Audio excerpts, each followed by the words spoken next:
Malam itu desa kecil bernama Ragasari tampak lebih sunyi dari biasanya. Angin hanya bergerak pelan, membawa suara ranting yang bersentuhan satu sama lain.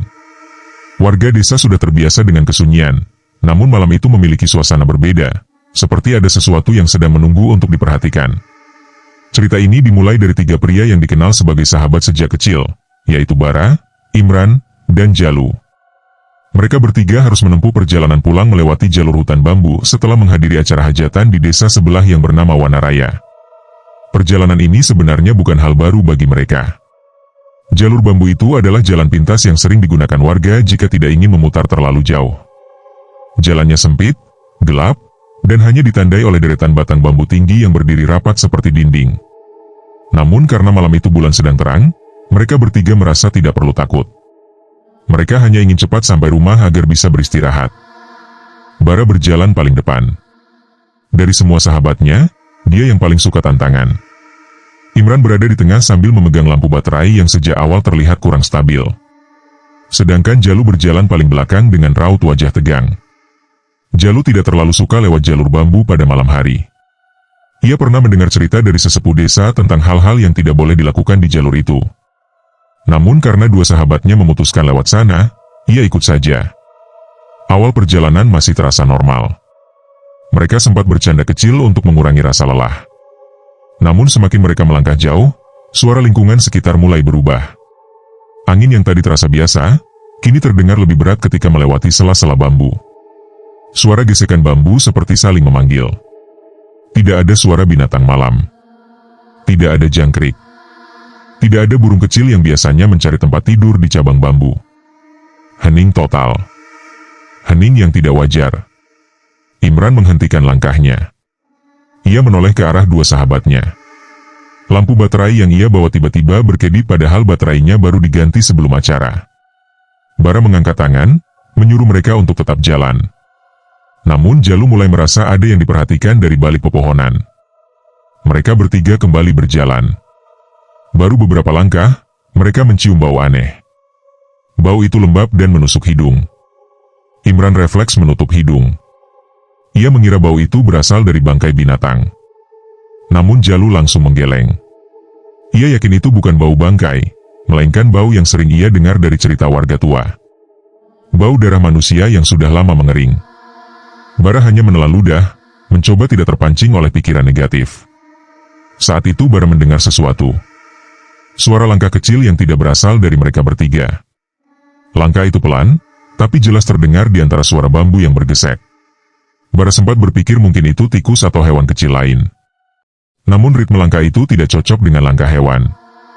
Lebih mirip manusia. Lebih teratur. Lebih menyatu dengan tanah. Ia menoleh sedikit, namun tidak sepenuhnya melihat ke belakang. Ia hanya ingin memastikan apakah langkah itu mengikuti gerakan mereka. Ketika mereka berhenti, suara itu juga berhenti. Ketika mereka berjalan lagi, suara itu kembali terdengar. Langkah itu seolah meniru mereka. Bara mulai merasakan ketegangan yang tidak bisa dijelaskan. Imran kembali mengibas-ngibas lampu baterainya karena lampunya kembali redup. Kali ini lampu itu mati total. Tidak menyala lagi meski dipukul pelan. Gelap sepenuhnya mengelilingi mereka. Hanya cahaya bulan dari sela-sela bambu yang memberi sedikit penerangan. Jalu makin gugup. Ia teringat cerita yang pernah ia dengar dari tetua desa bahwa kalau ada suara langkah yang mengikuti kita di jalur ini, jangan pernah menoleh apapun yang terjadi. Sesepuh itu pernah berkata bahwa ada sesuatu yang suka mengamati manusia yang melintas, dan rasa penasaran manusia adalah hal yang membuatnya semakin dekat. Mereka bertiga kini mulai berjalan lebih cepat. Tidak ada yang berani berbicara. Suara langkah mereka sendiri terasa terlalu keras. Namun langkah lain itu tetap mengikuti. Ritmenya sangat jelas. Satu langkah dari mereka dibalas satu langkah mundur dari sesuatu di belakang mereka. Suara tanah terinjak itu memiliki pola yang tidak wajar. Seperti seseorang melangkah ke belakang dengan kecepatan stabil. Bara menelan ludah dan mengatur napasnya. Ia merasakan bulu kuduknya meremang. Ia merasa langkah itu semakin dekat.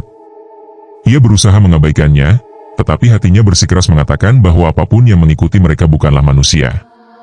Semakin jauh mereka masuk ke jalur bambu, semakin kuat rasa tidak nyaman itu. Imran yang berada di tengah kini merasakan hawa dingin di punggungnya. Hawa dingin itu tidak masuk akal karena malam itu bukan musim dingin. Ia sempat menoleh tanpa memutar kepala, mencoba melihat dengan sudut mata.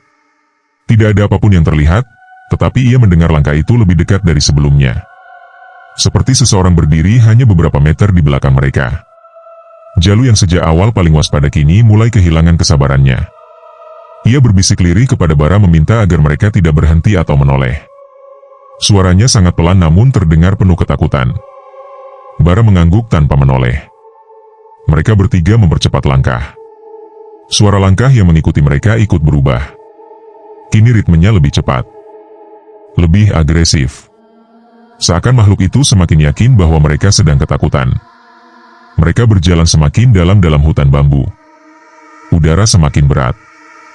Bau anyir semakin kuat. Suara bambu bergesekan seperti mengelilingi mereka dari segala arah. Bara mulai berpikir apakah mereka tersesat, padahal jalur bambu hanya satu garis lurus. Namun dalam keadaan gelap total, semuanya tampak sama. Setelah beberapa menit dalam ketegangan itu, langkah yang mengikuti mereka tiba-tiba berhenti. Tidak ada suara apapun. Tidak ada langkah tambahan. Tidak ada suara tanah terinjak. Hening total kembali menguasai jalur bambu. Keheningan itu bukan membuat mereka lega, justru membuat mereka semakin takut. Karena jika sesuatu berhenti mengeluarkan suara, artinya ia sedang memperhatikan. Bara mengangkat tangannya pelan, memberi isyarat kepada dua sahabatnya agar berhenti. Mereka berdiri diam. Telinga mereka mencoba menangkap suara sekecil apapun. Namun yang mereka dapatkan hanyalah hembusan angin pelan dan suara napas mereka sendiri yang mulai tidak teratur. Beberapa detik berlalu seperti menit. Tidak ada yang berani mengambil keputusan. Hingga pada satu titik, Bara mendengar suara lain. Suara sendi yang berbunyi krek secara perlahan. Suara itu seperti tulang yang bergerak paksa. Suara itu tidak berasal dari hewan. Itu suara yang berasal dari sesuatu dengan tubuh yang tidak normal. Suara sendi itu berada di antara batang bambu. Sangat dekat. Bara merasakan jantungnya berdetak lebih cepat. Ia menatap Imran dan Jalu, namun keduanya tidak berani bersuara. Bara ingin mengajak mereka lari, tetapi kakinya terasa berat. Namun ia tahu satu hal.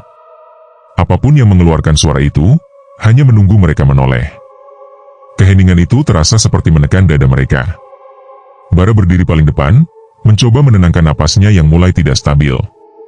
Ia tahu ada sesuatu yang bergerak di sekitar mereka, namun ia tidak tahu di mana tepatnya. Suara sendi yang barusan terdengar masih meninggalkan getaran di telinganya. Suara itu tidak wajar, seperti tubuh yang dipaksa bergerak melawan arah alam. Jalu menatap tanah, memejamkan mata, berusaha mengingat pesan sesepuh desa yang pernah ia dengar. Jangan menoleh. Jangan penasaran. Apapun yang terjadi, jangan berikan perhatian pada suara yang tidak dapat dijelaskan. Namun pikiran manusia tidak semudah itu. Ketakutan justru membuat rasa ingin tahu semakin besar. Imran menggenggam senter mati di tangannya. Ia sedikit menunduk untuk memastikan jalur yang mereka pijak masih mengarah ke depan. Dalam remangnya cahaya bulan, ia melihat sesuatu yang membuatnya mengerutkan dahi. Ada jejak kaki di tanah. Jejak yang baru. Namun bukan jejak mereka. Jejak tersebut terlihat jelas di tanah yang lembab, namun arah jari-jari kakinya terbalik. Imran menelan ludah. Ia menekuk lutut, menurunkan tubuhnya sedikit untuk melihat lebih jelas. Jejak itu memang menyerupai kaki manusia, tetapi struktur injakannya tidak wajar. Tumit berada di arah yang seharusnya menjadi depan. Posisi jari justru menghadap belakang. Seolah seseorang berjalan mundur dengan posisi kaki yang terbalik. Ia perlahan mundur sambil mendekati Bara tanpa mengeluarkan suara. Bara melihat wajah Imran yang tiba-tiba pucat dan langsung tahu bahwa Imran telah melihat sesuatu. Namun sebelum ia bertanya, Jalu menunjuk ke samping menggunakan dagunya. Gerakannya sangat pelan, hampir tidak terlihat. Bara mengikuti arah pandang Jalu. Di sela-sela bambu, ada bayangan gelap yang bergerak. Bukan jatuhnya daun. Bukan hewan kecil yang melintas. Bayangan itu bergerak perlahan seperti seseorang yang sedang merunduk, memerhati, dan menunggu. Bara merasa darahnya berdesir. Tubuhnya bereaksi secara alami. Ia ingin lari, tetapi pikirannya menahan. Ia tahu lari tanpa arah hanya akan membuat mereka semakin tersesat. Namun terus diam juga bukan pilihan. Suara sendi kembali terdengar. Krek. Kali ini lebih dekat. Lebih jelas. Seperti ada seseorang yang mencoba menegakkan tubuhnya yang sudah terlalu lama membungkuk. Imran akhirnya berbisik dengan suara hampir tidak terdengar. Ia menunjuk tanah dan mengatakan bahwa ada jejak kaki terbalik. Bara menunduk sedikit dan melihat jejak itu. Ia tidak bisa menyangkal rasa ngeri yang muncul. Jejak itu segar. Baru saja terjadi. Artinya makhluk itu berada sangat dekat. Bara merasa tekanan di belakang tengkuknya. Perasaan seperti diawasi dari jarak sangat dekat. Ia menelan ludah pelan dan mengangkat kepalanya ke arah Jalu. Jalu masih memandang lurus ke depan, namun raut wajahnya menunjukkan bahwa ia merasakan hal serupa. Bagi Jalu, jalur bambu ini bukan sekadar tempat sepi. Ia pernah mendengar cerita dari beberapa warga tua tentang sosok yang mengikuti orang dengan langkah mundur. Mereka menyebutnya sesuatu yang tidak pernah diberi nama pasti. Mereka hanya menyebutnya secara samar sebagai sesuatu yang meniru langkah dan menunggu manusia menengok ke belakang. Suara ranting patah terdengar dari arah kanan. Bara langsung menoleh sedikit, namun belum sampai memutar kepala. Bayangan itu kembali bergerak. Dengan cahaya bulan yang semakin tertutup awan, bentuknya semakin sulit dilihat. Namun satu hal yang pasti. Makhluk itu memiliki tubuh lebih tinggi dari manusia biasa dan gerakannya tidak wajar. Tubuhnya seolah bergerak dari pinggang, bukan dari kaki. Dengan kata lain, ia bergerak mundur tetapi tubuhnya tetap menghadap ke depan. Rasa takut membuat pikiran ketiga pria itu kacau. Bara mencoba mengatur napasnya. Ia berkata sangat pelan agar dua sahabatnya mendengarnya. Ia meminta mereka berjalan pelan namun tidak berhenti. Imran dan Jalu mengangguk kecil. Mereka mulai melangkah dengan gerakan yang sengaja diperlambat agar tidak menarik perhatian lebih. Namun langkah mereka yang pelan justru memperjelas suara langkah balasan di belakang mereka. Suara tanah diinjak itu kini terdengar seperti mengikuti ritme mereka. Jika mereka melangkah sekali, makhluk itu juga melangkah sekali. Jika mereka berhenti sejenak untuk meyakinkan arah, langkah itu juga berhenti total. Tidak ada jeda. Tidak ada suara nafas. Tidak ada suara ranting terbentur. Hanya langkah mundur yang stabil dan pasti. Suasana di jalur bambu kini semakin gelap karena awan menutupi cahaya bulan. Tanpa lampu apapun, Bara hanya bisa melihat garis samar jalur dari sedikit cahaya yang tersisa. Namun di antara kegelapan itu, sesuatu bergerak melintas di antara dua batang bambu di sisi kiri mereka. Gerakannya cepat. Lebih cepat daripada manusia normal. Bara hanya melihat sekilas, namun cukup untuk membuatnya sadar bahwa makhluk itu kini tidak hanya mengikuti. Ia mengitari. Imran merapatkan tubuhnya ke arah Bara. Tangannya bergetar. Ia tidak tahu apakah mereka harus lari atau tetap jalan perlahan. Ia hanya tahu satu hal. Jika makhluk itu sudah mengitari mereka, artinya ia sedang mencari celah untuk menampakkan diri. Jalu mulai merasakan hawa dingin mengalir dari belakang ke tengkuknya. Hawa dingin itu berbeda dari angin biasa. Terasa seperti udara dari tempat yang terlalu dalam atau terlalu gelap. Udara yang tidak membawa aroma tanah atau daun, tetapi aroma lembab yang menempel di kulit. Tiba-tiba suara baru terdengar. Suara berat yang menyerupai tarikan napas panjang. Suara itu bukan dari manusia.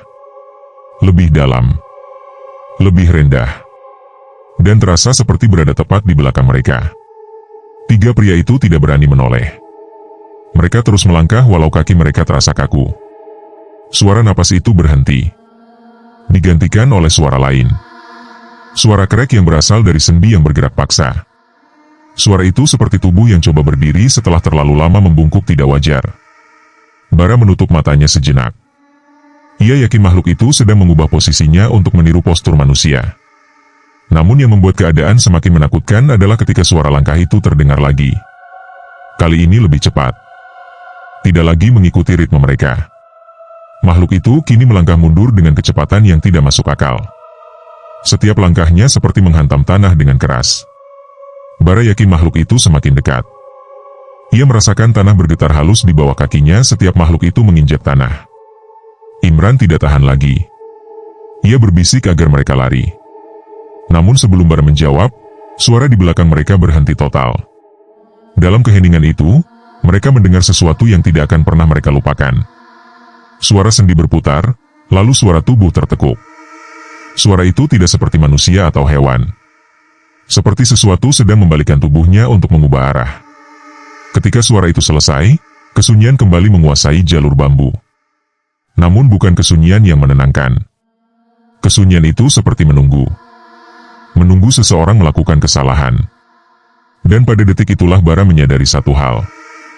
Makhluk itu sudah sangat dekat. Jauh lebih dekat daripada sebelumnya.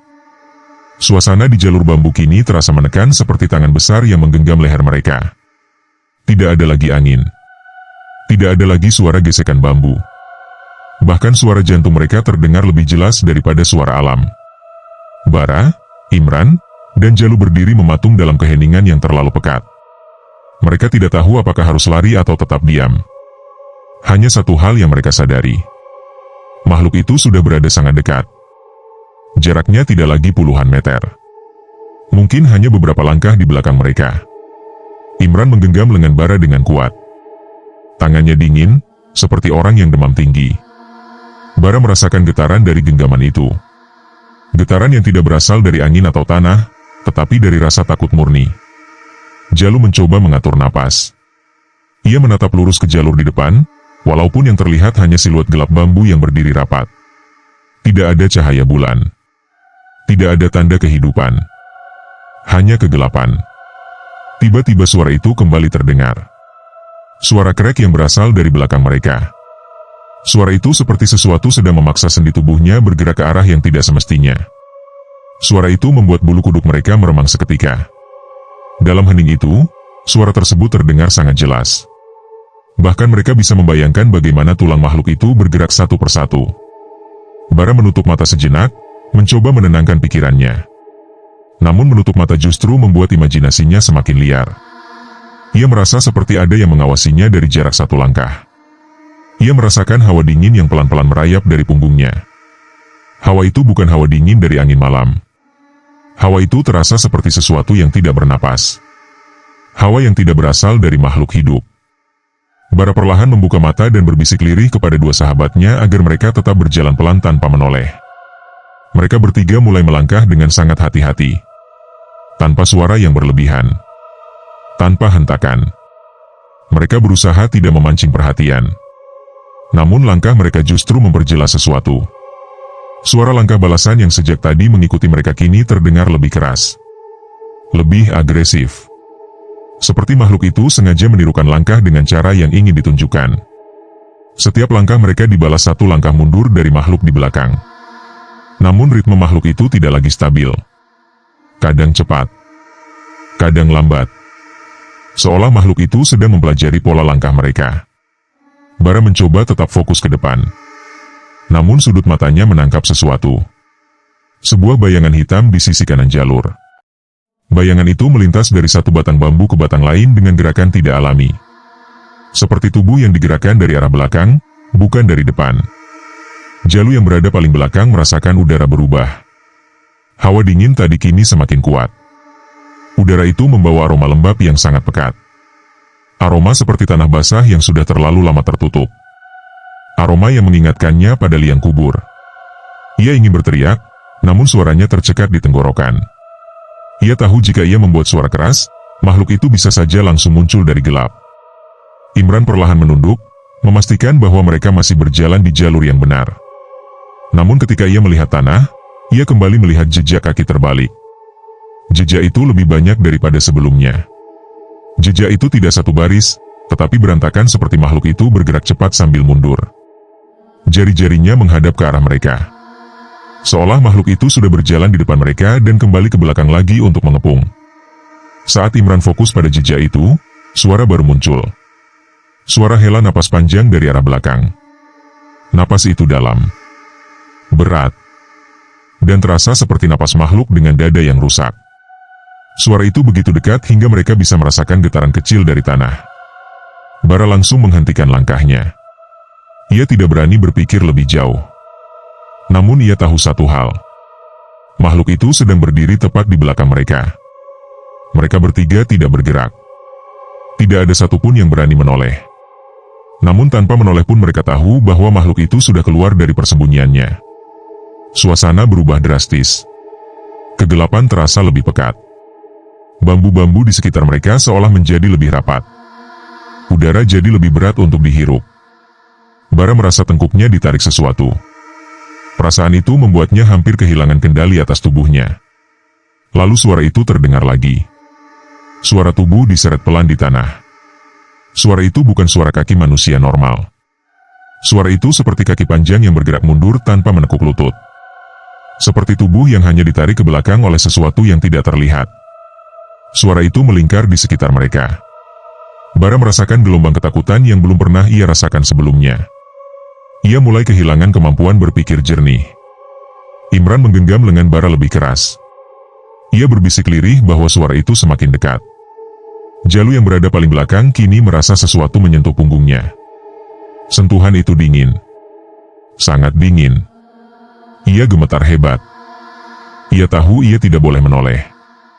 Namun rasa takut membuat pikirannya kacau. Sentuhan itu berhenti. Lalu muncul lagi. Seperti jari panjang menyentuh punggung dengan perlahan. Saat itu suara lain muncul. Suara berat, seperti seseorang berusaha menghirup udara melalui tenggorokan yang rusak. Suara itu terlalu dekat. Terlalu jelas. Dan memenuhi telinga mereka. Suara itu membuat tiga pria itu berdiri kaku seperti patung.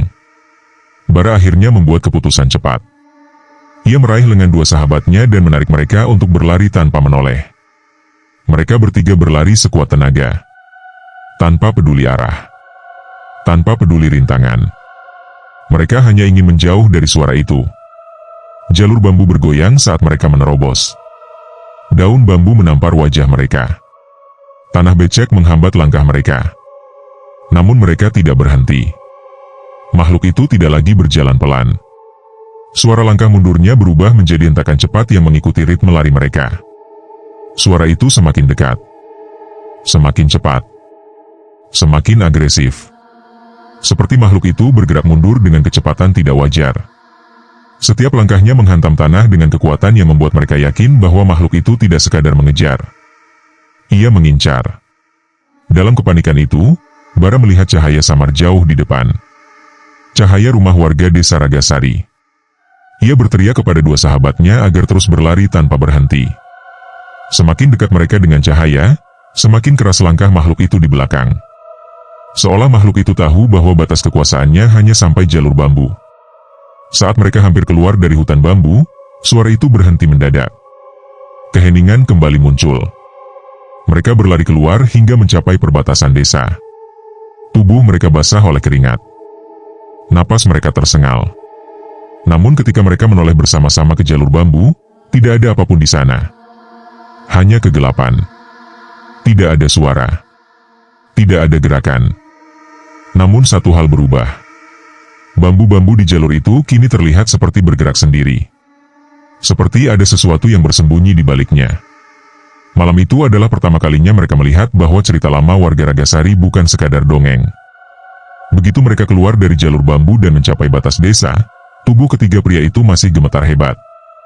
Nafas mereka tidak teratur. Jantung mereka berdetak seperti akan meledak. Bara hampir jatuh terduduk, namun Imran menahan lengannya. Jalu memegangi lututnya sambil menatap jalur bambu yang kini kembali sunyi. Tidak ada suara langkah. Tidak ada gerakan. Namun keheningan itu justru membuat mereka sadar bahwa sesuatu memang benar telah mengikuti mereka. Beberapa warga yang rumahnya berada dekat batas desa keluar karena mendengar suara mereka berlari. Salah satu warga adalah nenek tua bernama Nini Sayem. Ia sudah lama tinggal di tepi desa dan dikenal sebagai orang yang paling peka terhadap kejadian aneh di sekitar jalur bambu. Ketika ia melihat wajah ketiga pemuda itu, ia langsung tahu bahwa sesuatu telah terjadi. Wajah mereka pucat. Rambut mereka basah oleh keringat.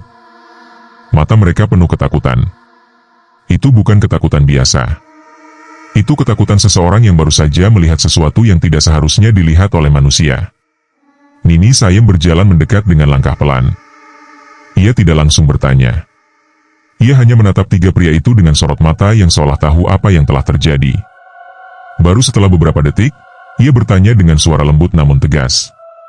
Ia bertanya apakah mereka mendengar sesuatu di jalur bambu.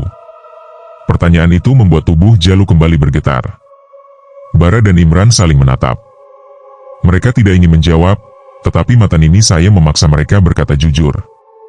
Jalu akhirnya mengangguk pelan. Ia tidak berkata apa-apa pada awalnya. Namun Nini Sayem menghela napas panjang, seolah ia sudah memahami apa yang menimpa mereka. Ia berkata bahwa jalur bambu itu memang bukan tempat yang seharusnya dilewati pada malam-malam tertentu.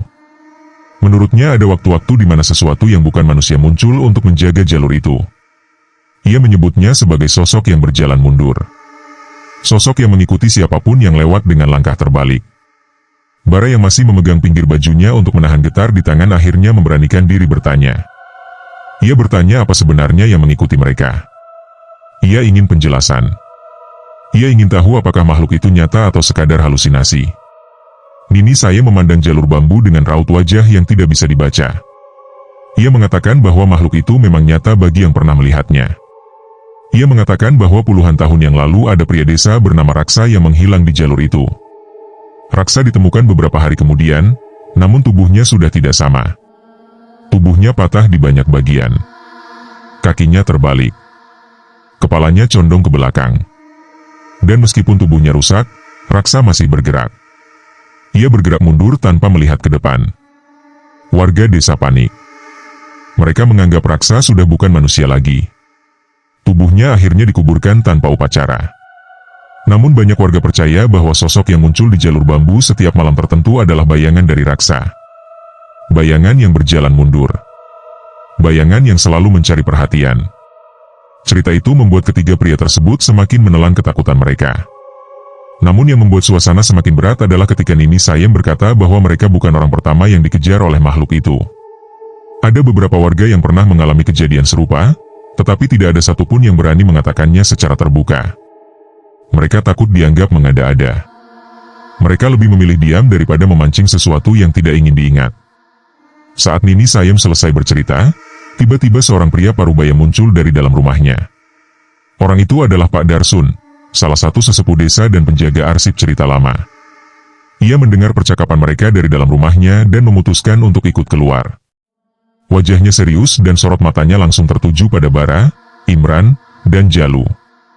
Ia bertanya apakah mereka hanya mendengar atau juga melihat sesuatu. Pertanyaan itu membuat tiga pria itu terdiam. Bara akhirnya mengangguk pelan. Ia berkata bahwa ia tidak sengaja menoleh. Ia berkata bahwa ia melihat bayangan tinggi dan bungkuk. Ia berkata tubuh itu bergerak mundur dengan cepat. Ketika Bara mengucapkan itu, suasana desa langsung berubah. Beberapa warga yang ada di sekitar mereka saling menatap dengan wajah khawatir. Pak Darsun menghela napas panjang. Ia tahu apa artinya itu. Jika seseorang sudah melihat makhluk itu secara langsung, maka makhluk itu biasanya akan mengingat orang tersebut. Pak Darsun meminta ketiga pria itu untuk masuk ke rumahnya.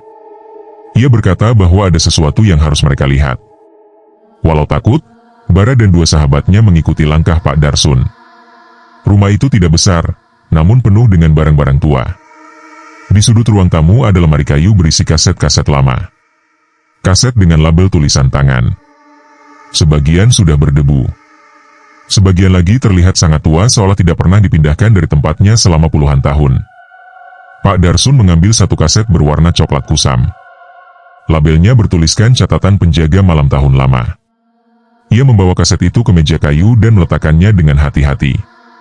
Ia mengatakan bahwa kaset itu adalah rekaman yang dibuat oleh seorang penjaga malam desa beberapa puluh tahun lalu. Penjaga itu merekam suara-suara yang ia dengar dari jalur bambu pada malam tertentu. Tidak ada yang berani memutar rekaman itu lagi setelah kejadian Raksa. Bara menelan ludah keras. Ia merasa tidak siap untuk mendengar apapun dari rekaman itu. Namun bagian lain dari dirinya ingin tahu. Ingin memastikan apakah suara langkah dan napas yang mereka dengar tadi malam memang sama dengan apa yang terekam dalam kaset itu. Imran dan Jalu duduk berdampingan, saling menggenggam tangan untuk menenangkan diri. Wajah mereka pucat. Namun mereka tidak berkata apa-apa. Mereka hanya menunggu. Pak Darsun mengambil pemutar kaset tua yang masih tersimpan di bawah meja. Ia memasukkan kaset itu perlahan. Setelah memastikan semuanya siap, ia menyalakan perangkat itu.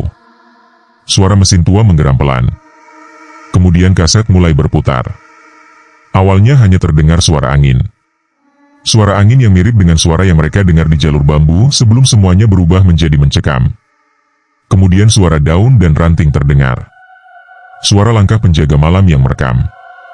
Suasana terasa seperti mengulang ketegangan malam itu. Lalu suara baru muncul. Suara langkah pelan. Langkah yang bergerak mundur. Langkah itu terdengar sangat jelas. Suaranya sama persis dengan yang mereka dengar beberapa jam sebelumnya. Bara merinding. Imran menutup mulutnya dengan tangan. Jalu memejamkan mata kuat-kuat. Namun suara itu belum berhenti. Setelah beberapa detik, suara langkah itu berubah menjadi lebih cepat. Lebih agresif. Seolah makhluk itu mendekat ke mikrofon. Lalu sebuah suara berat terdengar. Suara napas rusak yang sangat dekat. Sangat dekat hingga suara itu terdengar memecah di dalam pemutar kaset. Dan tepat setelah suara itu muncul, rekaman berhenti mendadak. Bukan karena kaset habis. Bukan karena perangkat rusak. Rekaman berhenti seperti seseorang menekan tombol berhenti dengan sengaja. Kaset pun diam. Ruangan ikut diam. Tidak ada yang bernapas. Lalu Pak Darsun berkata sesuatu yang membuat darah ketiga pria itu terasa dingin. Ia berkata bahwa penjaga malam yang membuat rekaman itu hilang keesokan paginya.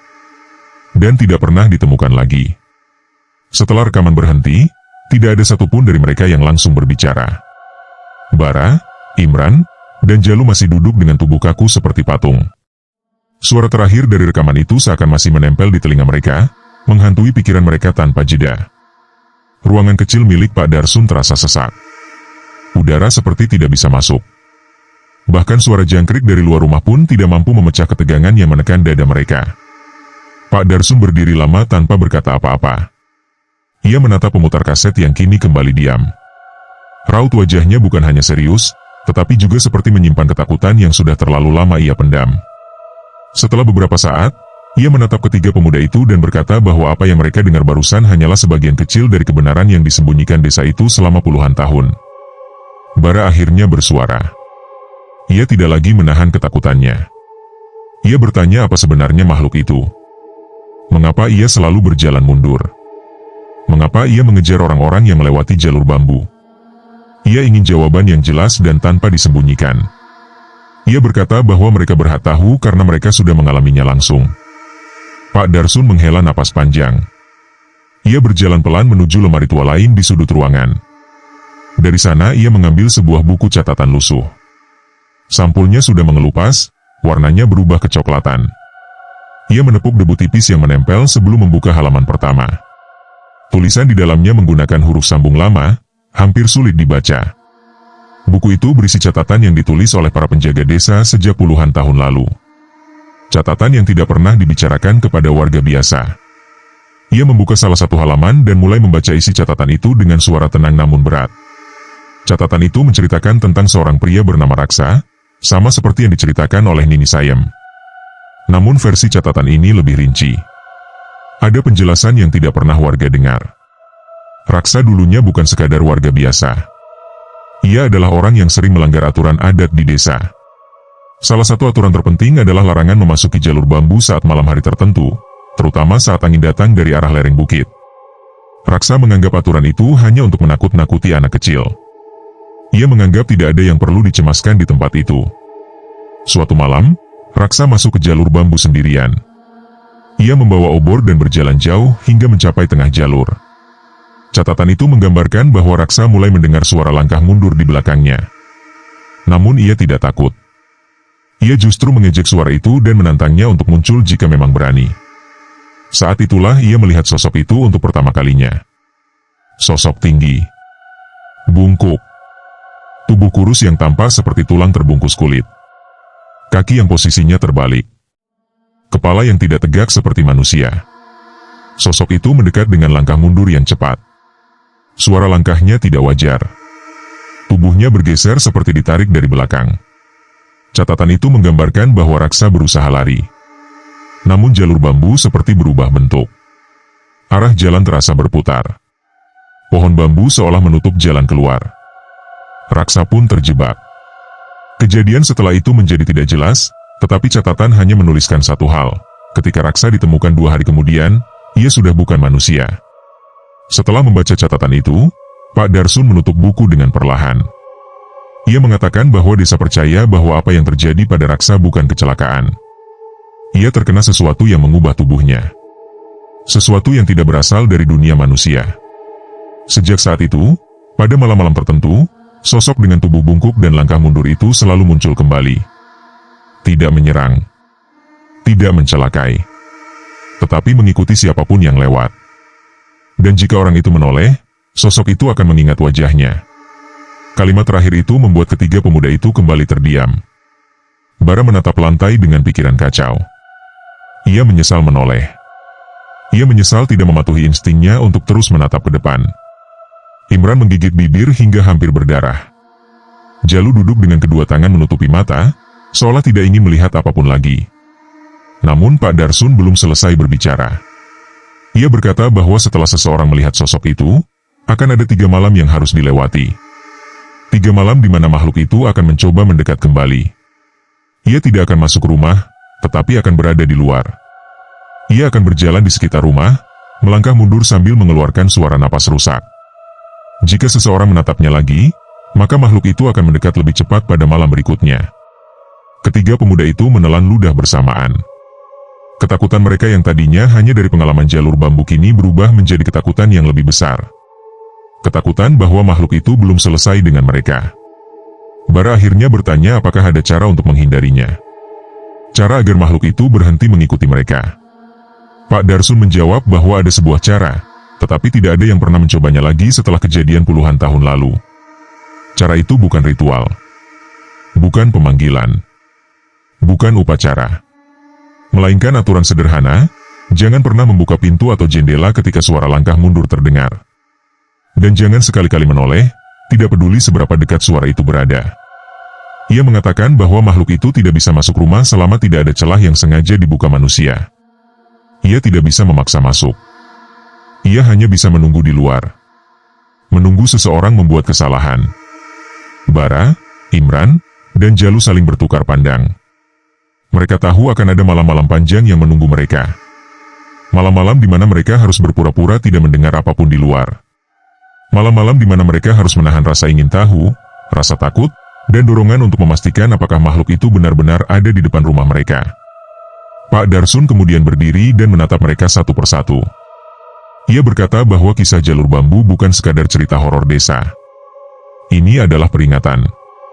Desa itu menyimpan sesuatu yang tidak boleh dipandang enteng. Sesuatu yang menurut sebagian sesepuh merupakan kutukan dari masa jauh. Dan cara satu-satunya untuk bertahan adalah mematuhi aturan yang sudah dijaga selama puluhan tahun. Ketika mereka keluar dari rumah Pak Darsun, malam sudah semakin gelap. Angin dari arah lereng bukit bertiup pelan. Bambu-bambu bergesekan satu sama lain, menghasilkan suara yang mengingatkan mereka pada kejadian di jalur itu. Ketiga pemuda itu berjalan pulang dengan langkah cepat namun tanpa sepatah kata pun. Pikiran mereka kacau. Tubuh mereka lelah. Namun rasa takut mengalahkan semuanya. Di kejauhan, jalur bambu terlihat samar. Sunyi. Gelap. Namun dari arah itu, terdengar satu suara kecil. Suara langkah pelan. Langkah yang bergerak mundur. Dan malam itu adalah malam pertama dari 3 malam yang harus mereka lalui. Malam pertama dan malam kedua dilalui Bara, Imran, dan Jalu dengan penuh kecemasan. Mereka tidak tidur. Mereka duduk di dalam rumah masing-masing sambil mematikan lampu dan menutup semua tirai. Mereka mendengar suara-suara yang tidak ingin mereka dengar. Langkah mundur yang berputar mengitari rumah. Suara napas rusak yang muncul di jendela. Suara gesekan kuku di lantai teras. Tetapi mereka berhasil bertahan. Mereka tidak membuka pintu. Mereka tidak menoleh. Dan makhluk itu hanya bisa menunggu di luar. Namun malam ketiga datang dengan cara yang berbeda. Malam itu angin berhembus lebih kencang dari biasanya. Suara bambu dari kejauhan terdengar lebih tajam. Langit tidak menampakkan satupun bintang. Bara duduk di lantai kamarnya sambil memelototi pintu depan yang tertutup rapat. Ia mencoba mengatur napas, namun rasa takut membuat dadanya sesak. Ia teringat pesan Pak Darsun. 3 malam. Jika ia berhasil melewatinya, makhluk itu akan pergi.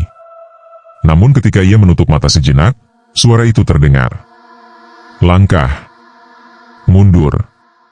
Pelan. Tapi kali ini lebih panjang. Lebih berat. Lebih dekat. Langkah itu berhenti tepat di depan rumahnya. Lalu suara lain muncul. Suara yang tidak pernah ia dengar pada malam-malam sebelumnya. Pintu rumahnya digesek dari luar. Pelan, seolah seseorang sedang mencoba meraba permukaannya. Bara menutup telinganya, namun suara itu terlalu jelas. Suara itu seperti menembus kayu dan masuk langsung ke dalam kepalanya. Kemudian terdengar ketukan. 1 kali. Lalu 2 kali. Ketukan itu bukan seperti manusia mengetuk pintu. Ketukan itu terdengar seperti sendi tulang yang dipaksa bergerak. Bara memejamkan mata. Ia ingin menjerit. Tetapi ia tahu bahwa suara apapun bisa mengundang bahaya. Ia hanya bisa menunggu suara itu pergi. Namun suara itu tidak pergi. Ketukan itu berubah menjadi goresan yang kasar. Goresan yang naik turun seolah makhluk itu mencoba menandai pintu rumahnya. Dalam ketegangan itu, tiba-tiba ponsel Bara bergetar. Ada pesan dari grup mereka. Imran menulis bahwa makhluk itu ada di depan rumahnya juga. Tidak bergerak. Hanya berdiri mundur menunggu. Pesan lain dari Jalu masuk hampir bersamaan. Ia menulis bahwa makhluk itu mencoba menyentuh gagang pintunya. Bara menutup wajahnya dengan kedua tangan. Mereka bertiga sedang mengalami malam ketiga ini secara bersamaan. Dan seperti malam sedang menguji mereka, suara goresan di depan rumah Bara berhenti mendadak. Suara napas rusak muncul tepat di balik pintu. Begitu dekat hingga Bara merasa seolah makhluk itu berada beberapa sentimeter saja dari wajahnya.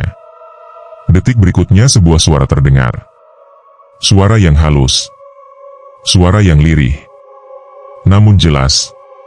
Suara itu memanggil namanya. Bara. Suara itu tidak berasal dari manusia. Ia menahan napas. Ia tidak boleh menjawab. Ia tidak boleh memberi reaksi. Namun ketika suara itu memanggil namanya untuk kedua kalinya, suara langkah dari samping rumah terdengar. Langkah itu beda. Lebih cepat. Lebih agresif. Seolah ada sesuatu yang mulai kehilangan kesabaran.